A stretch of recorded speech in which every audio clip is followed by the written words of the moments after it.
Well, right now what I want to say is that we have to comply with statute. Statute requires three options. And in that compliance, what we've done is come up with a plan that's an excellent plan to ensure the safety of all our students and our staff. So within that plan, it's going to be where we have a guardian on our campuses and mainly we don't have our elementary schools with those guardians right now. And that's where they're going to start, and they're going to be on our campuses. They will have a sole responsibility of making sure that not only are they serving as the guardian, but they'll be doing the other duties that are needed to be fulfilled within that statute. So complying with the statute is different. These will be new positions that are added, so that they can fulfill all of those requirements that are required of us as a district.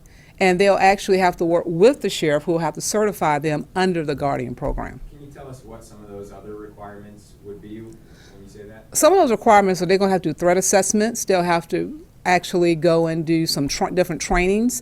They'll have to make sure they ensure that all the paperwork that's going to be needed to be sent in for documentation, that we're complying with all the requirements that are being listed. And a lot of it's going to be where they have to work with the sheriff's office to make sure that everything that we're doing, we're meeting the compliance of the Guardian program as well. Was this an idea that you two worked on together, or had you heard about it in another school district and said, oh, that might work for us since we're kind of on, I guess opposite ends of this? Yeah, everybody is trying to figure out what are we going to do. It's number one, we would have loved to have the very first option, which is an SRO in all of our buildings, which is very costly. So as we look at it, everyone is trying to figure out what do we do. So ensuring that we can do that, you hear different scenarios rolling around from all different districts. Some, of let's put SROs in, let's not put SROs in. How can we come up with it? Our plan was to look at this. Not only is it going to be to give us someone on site as the Guardian program, but it may lead to a career path to where they might want to become full-time SROs and go into full-time law enforcement. So it's a joint effort between the sheriff and I. We came up with the shell, and he's helping us to work out the details of that so that we can fulfill the need and the statute. So obviously the Sentinel program has seen a lot of success because of how highly trained they are. Are you hoping that whatever you want to call them, are you hoping that they would also be as highly trained? And obviously you probably feel good knowing how tough Grady's program is. Yeah. Well, again, you got three options. One of the third option is the Guardian program, which is what they're going to go through. The sheriff can talk more about that, but that is the training that they're actually going to go through, is the Guardian. It's not a different program. It is that program, and that's the third option that we were given. But obviously it makes you feel good, probably, that they're going to be so highly trained. Obviously Oh, yeah. It gives you some confidence. Can you reiterate that maybe to parents? Yeah. What we want to do is make sure we ensure that we have safety of all of our students and our staff. We want everyone to know we're going to put someone out there that is the best trained person for them, which is why we're working with the sheriff's office. This is their forte in doing this, and this is why we're having a joint effort. It's a great program that we're developing together, and it's one that, we want everyone to know this is going to be there in place, and we're going to hope to see a lot of success around our district with it. I was going to Okay, say, Ken. so you're going to take somebody from the community, put them through the Guardian program, and then hire them for 40 hours a week? And if that is the case, can you compare the cost of that versus the cost of an SRO? Well, Ken, we haven't worked out all the details of the cost. We met earlier this week to talk about the program in itself, what the show looks like, what we think it's going to be. So it is a new hire for us, but then that person has to now actually be certified through the sheriff's office with the Guardian program. So when you're looking at costs, it will be significantly less than what an SRO would cost, significantly less than what we pay our teachers. But that's still, there's always a monetary problem with schools. Of course. Some money is being put aside by the state, but you're probably going to come up short. Where does that come from? We're probably going to come up short, and we will have to find it through probably our general funds to actually make sure that we fulfill that need. But the bottom line is we have to do it, and our children are worth it. Okay? So, sorry, I might have missed, you might have said it there, but an SRO, say, is a fully trained law enforcement officer. You want to speak to about 40,000 probably for their starting salary, maybe 45. So this presumably would have to be well under that to justify having a separate program.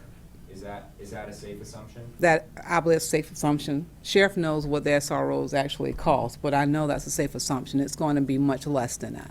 So now, just to be devil's advocate, parents are going to say, wow, you're going to have somebody getting that low of money with a gun and around our kids. What do you say? Well, here's what I would say to them is that it's not like we're saying we're going to pay them $10,000. It's just going to be less than the SRO because it's not that they're going to be working 12 months a year, all that. They're going to be working the 10 months a year. When kids are there, they're going to be there. That is their sole duty. An SRO, they work all year on and off duty at nights. I don't know all their details. And that's going to be the difference in the pay. So, what I want to say to our parents is that we're going to fulfill our statutory requirements, and we're going to make sure we have someone on the campuses to ensure the safety of all the students and the community and our staff. Okay? Sure. Let me make this abundantly clear so that you don't go down this path.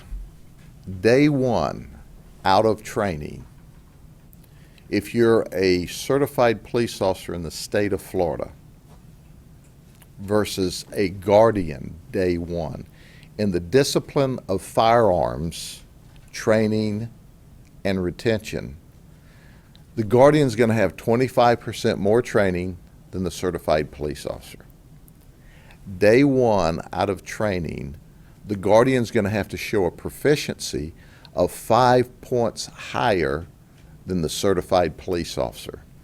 So the program is intensive. The Guardian program was modeled after the program that we created here at the Sheriff's Office called the Sentinel program. We had the only program in the state of Florida that required an extensive background investigation, a psychological, a drug screening, and then intensive training. The Sentinel program is 132 hours. The Guardian program's actually going to be 144 hours. So at the end of the day, what you're paying them is not the determining factor.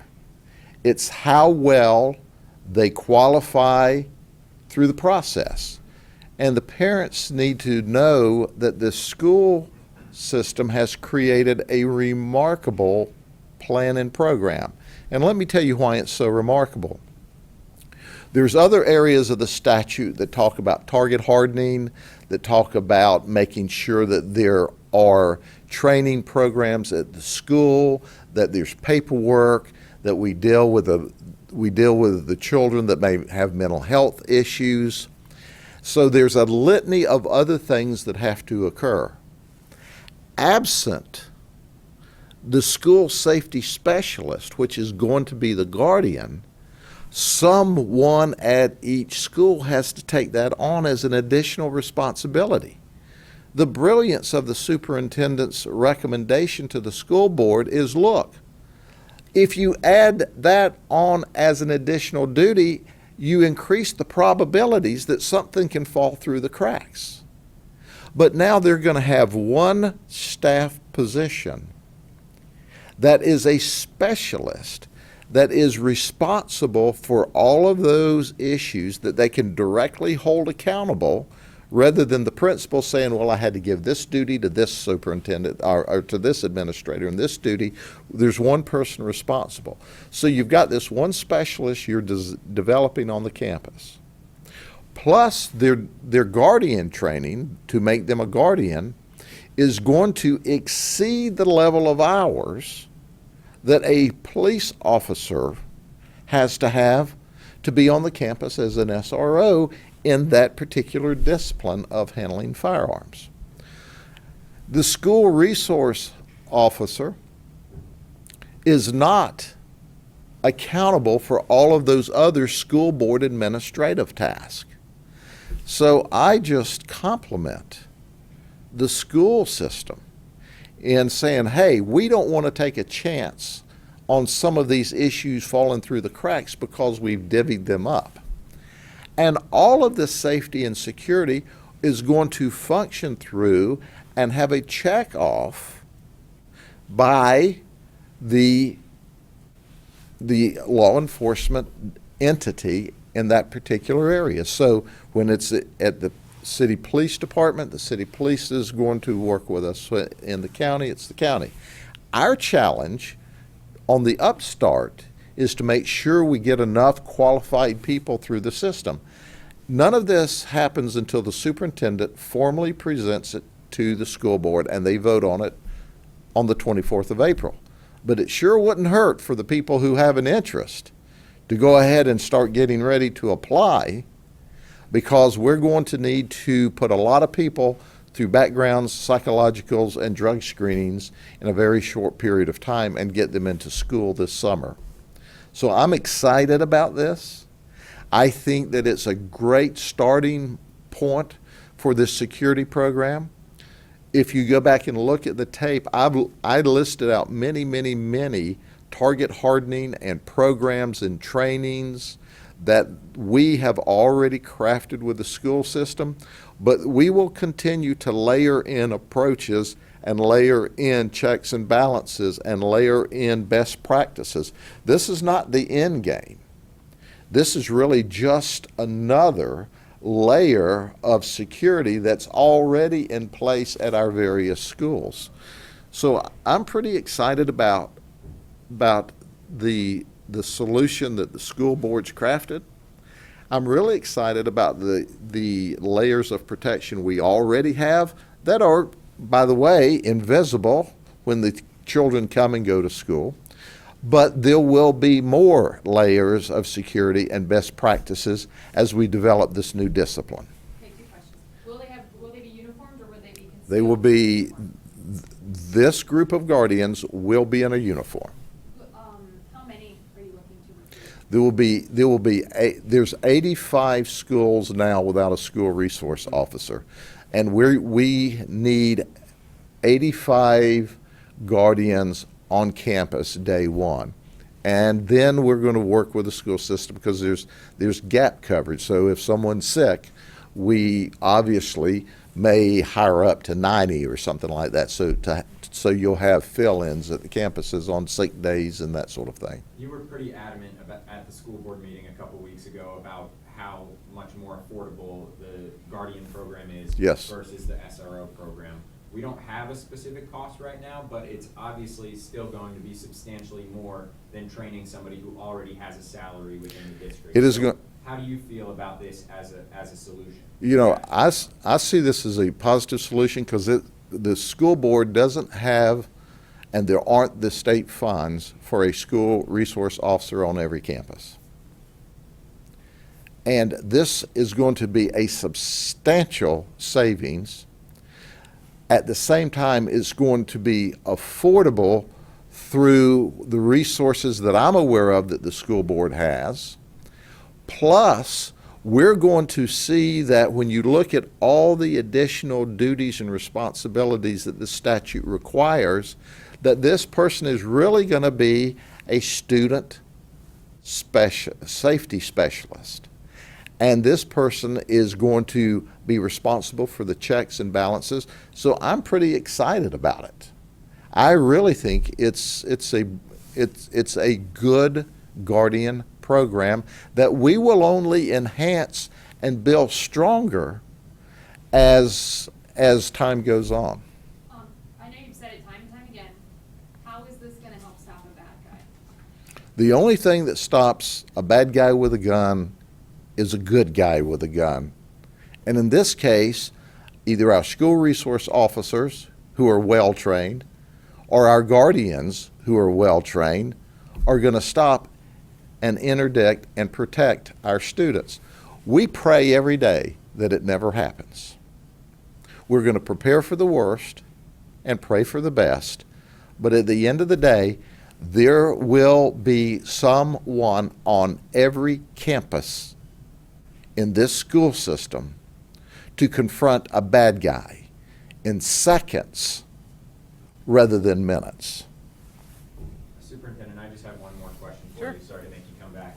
But you obviously strongly opposed having people who are trained educators have to also train to have a gun and to use it in the event of an armed person coming on campus. So how much of a relief is this for you that you figured out a way to avoid that scenario? Well, you know, Grady, it is a relief because now, as you heard the sheriff say, that was my thing. You cannot, we're hired as educators. So, you know, given another layer of responsibility, they're busy thinking about their education on a day-to-day basis. Given that extra layer of responsibility was a huge issue. So to have a new hire that's going to be our specialist, that this is their sole responsibility to do this right now for us, it's a huge relief for me. Okay. You probably already said it, either one of you, but how much will the person make? And how will it be paid for? We have not finalized those details yet.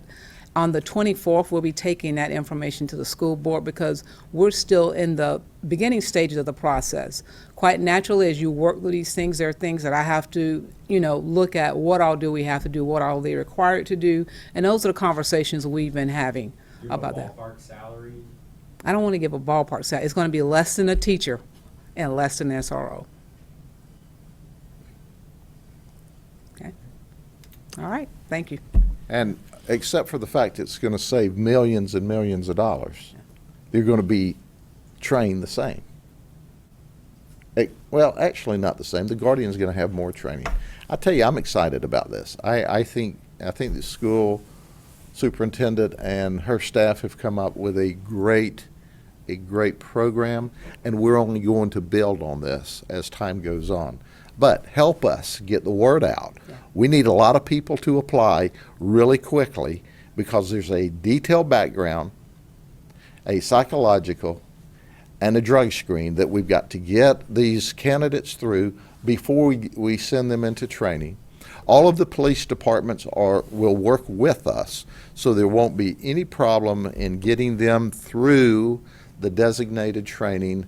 The police chiefs and I are in one accord, and they have offered all of their resources to help us in this endeavor. Okay? Is there somewhere they can apply? Well, I'll tell you right now is that on the 24th, and we're going to move very quickly after that. So I'm glad the sheriff is throwing that pitch out there because I know he's up against a timeline as we are as well. So on the 24th, once the board approves that job description, I need them to just start applying to our human resources department.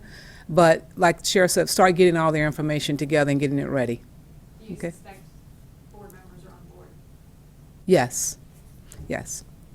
Okay. Unanimously, I would assume? Yes. Okay. Okay. Perfect. Thank you. Thank you. Thank you all very much. Thank you. See you all later.